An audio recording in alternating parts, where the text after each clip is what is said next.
मेघना की शादी की तैयारियां जोरों शोरों से शुरू हो गई थी। वर वधू के घरों में सारी रस्मों का श्री गणेश हो चुका था। इधर मेघना का घर गेंदे के फूलों से सजा हुआ था तथा जमीन पर गिरे गेंदे के फूल को उठाकर मेघना की बहनें और सहेलियां उसे चिढ़ाने के मूड से बार बार ससुराल गेंदा फूल वाला गाना गाने लगी। हाथों में मेहंदी लगाते हुए मेघना ने अपनी बड़ी बहन से पूछ ही लिया, दीदी यह लोग मुझे बार बार ससुराल गेंदा फूल कहकर क्यों चिढ़ा रहे हैं? आखिर ससुराल और गेंदा फूल का क्या संबंध है?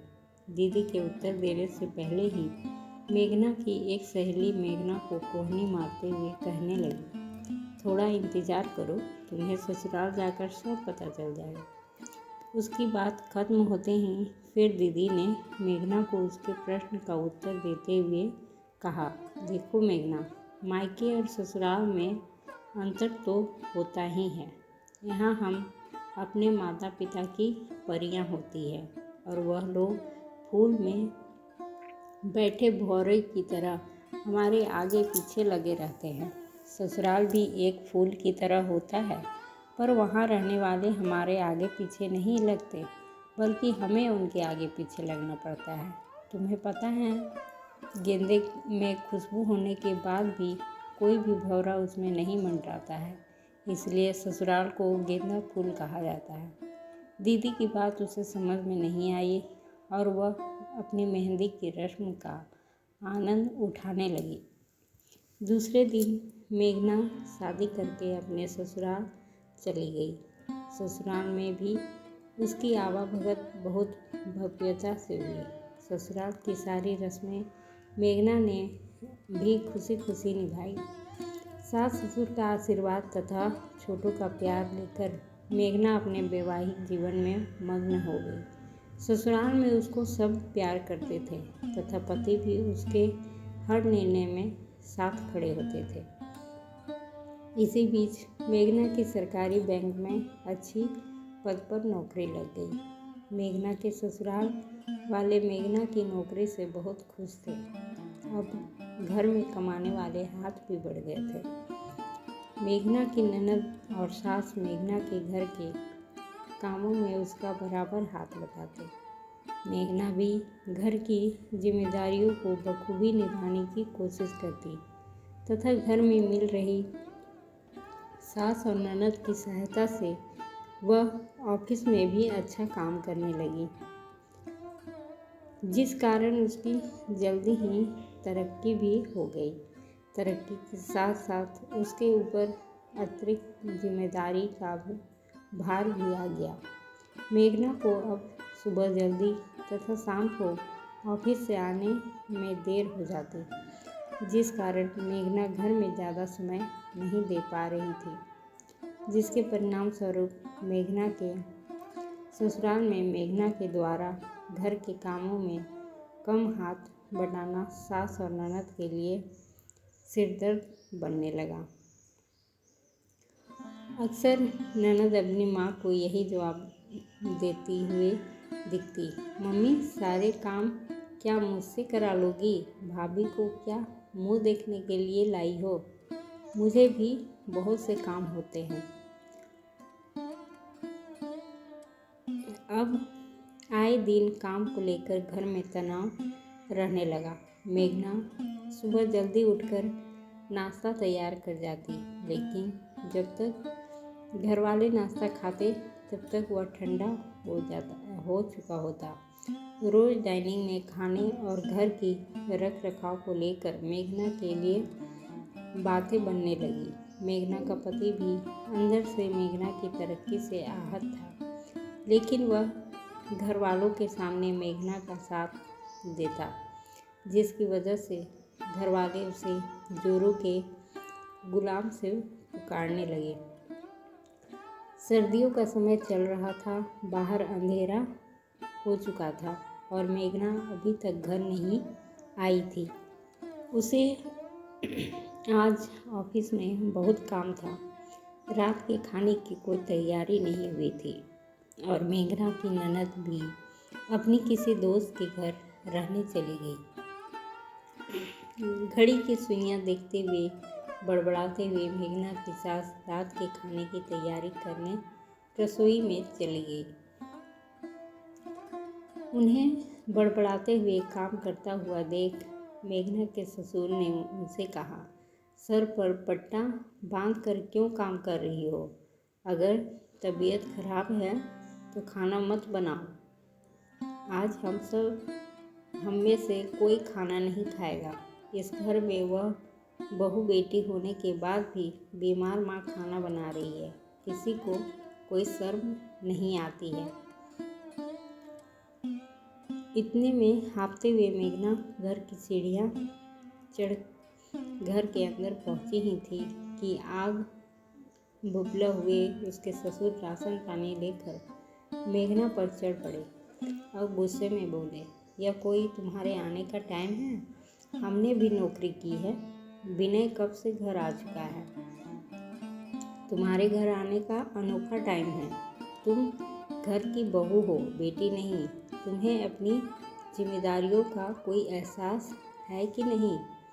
रात के खाने का टाइम हो चुका है और तुम्हारा आता पता ही नहीं। देखो, बीमार सास खाना बना रही है। ऐसा बोलते हुए वह अपने कमरे में चले गए। पिता समान ससुर की यह बात सुनकर मेघना पत्थर की सील के समान जड़ित हो गई और आंखों में आंसू लिए अपने को संभालते हुए अपना बैग सोफे में रख सीधे किचन की तरफ भागी। किचन में पहुंचते ही उसने अपनी सास के हाथ से कलछी लेते हुए कहा, सॉरी माँ, आज बहुत काम था, देर हो गई। आपको क्या हुआ है? आप जाओ आराम करो, मैं खाना बनाती हूँ। गुस्से में बैठी हुई सास को मानो मेघना की आरती उतारने का अवसर मिल गया। अब क्या करना है? सारा काम तो मैंने कर लिया। तुम करो अपनी नौकरी। और हाँ, तुम्हें इतना पता नहीं है कि बाहर से आकर पहले हाथ मुंह धोते हैं, फिर रसोई के सामान को छूते हैं। यह सुनते ही मेघना जल्दी से बर्तन धोने के वाले सिंक में ही हाथ साबुन से धोने लगी और जल्दी से दूसरी तरफ रोटी बनाने लगी। सबको खाना खिलाकर मेघना बर्तन धो रसोई की सफाई आदि काम निपटा कर जैसे ही कमरे में गई तो विनय शुरू हो गए, यह देखो मेघना, तुम्हारा सारा सामान बाहर वाले कमरे में बिखरा पड़ा हुआ था। तुम घर की साफ सफाई में ध्यान तो नहीं देती हो और सामान फैला देती हो। यह सारा सामान मैं उठाकर लेकर आया हूँ, थोड़ा ध्यान रखा करो। मेघना को यह समझ में नहीं आ रहा था, कल तक जो उससे बहुत प्यार करते थे वह परिवार आज उसके खिलाफ होता जा रहा था। मेघना ने यह नौकरी परिवार की सहमति से ही की थी, पर परिवार वाले इस बात से बहुत खुश थे कि अब कमाने वाले हाथ बढ़ गए हैं, जिससे घर की आमदनी में वृद्धि होगी। मेघना अपनी कमाई की एक मोटी रकम घर के कामों में खर्च कर देती थी और जितना उससे होता वह घर का काम भी मन लगाकर करती। विनय भी मुंह बनाकर सो गए और मेघना अपने कपड़े बदलकर ऑफिस का काम कर सो गई। सुबह वह जल्दी उठकर सारी साफ सफाई तथा घर का काम कर ऑफिस चली गई और हाफ डे की छुट्टी लेकर वह घर जल्दी आ गई। यह देखकर घर वाले अचंभित हो गए और अपने दिमाग के घोड़े दौड़ाने लगे। कहीं मेघना ने कल की बात दिन में लगाकर नौकरी तो नहीं छोड़ती। अगर उसने नौकरी छोड़ दी तो बैंक से लिया हुआ लोन की किस्त किस तरह से अदा की जाएगी। मेघना कुछ देर आराम कर शाम की चाय के साथ पकौड़े तथा रात के की पूरी तैयारी कर विनय का इंतजार करने लगी। विनय भी मेघना को घर में देखकर हैरान हो रहा था। माता पिता के साथ वार्तालाप करने के बाद उसने मेघना से पूछ लिया, क्या बात है मेघना, तुम आज जल्दी कैसे आ गई? ऑफिस में सब ठीक तो है? मेघना सबके हाव भाव को समझ गई थी कि वह लोग यह सोचकर परेशान हो रहे हैं कहीं मेघना ने नौकरी तो नहीं छोड़ दी। मेघना उनके माथे में आई चिंता की लकीरों को पढ़ चुकी थी और बड़े ही विनम्रता से बोली, आप लोग घबराए नहीं, मैंने नौकरी नहीं छोड़ी है। कल रात सोने में मुझे देर हो गई और आज सुबह मैं जल्दी उठ गई थी, जिस कारण मेरी तबीयत खराब होने लगी और मैं छुट्टी लेकर घर आ गई। यह सुनकर कि मेघना ने नौकरी नहीं छोड़ी है, ससुराल वालों के चेहरे खिल उठे। मेघना के सास ससुर मेघना की तबीयत के बारे में ना पूछते हुए उसे नौकरी की अहमियत बताने लगे। मेघना इनकी दोहरी मानसिकता को देखकर हैरान हो रही थी। कल तक जो घर के कामों के लिए मेघना को कोस रहे थे, आज वह उसे अपनी नौकरी पर ध्यान देने की नसीहत दे रहे हैं। सबको खाना खिला कर मेघना जैसे ही रसोई में बर्तन साफ करने जाने लगी तो उसकी सास ने मेघना को उसके कमरे में जाकर आराम करने के लिए कहा। लेकिन यह देख मेघना ने अपनी सास की बात का जवाब देते हुए कहा, माँ जी, मैं आराम कैसे करूँ? आपकी तो तबीयत खराब है, आप रसोई का काम कैसे निपटा पाएंगी?